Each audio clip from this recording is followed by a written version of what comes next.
night falls in an old house, the chirping of insects weaves a story. The quiet night soothes the soul, the scent of old wood envelopes the soul.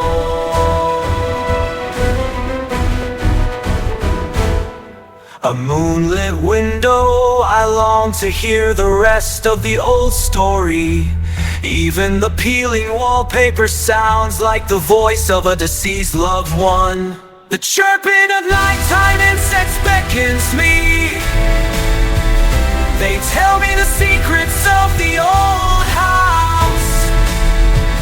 In this place illuminated by the moon and stars, I am enveloped in a dream-like silence. On a night when time seems to stand still, my heart becomes pure and honest.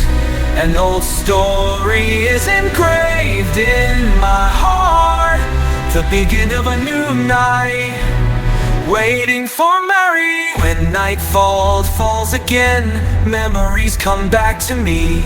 The magic of an old house, etched deep in my house.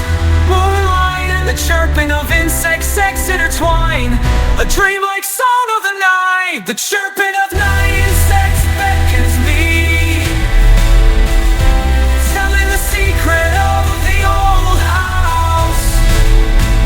In this place illuminated by the moon and stars, enveloped in a dreamlike silence, with the pale and penalty holds unto me.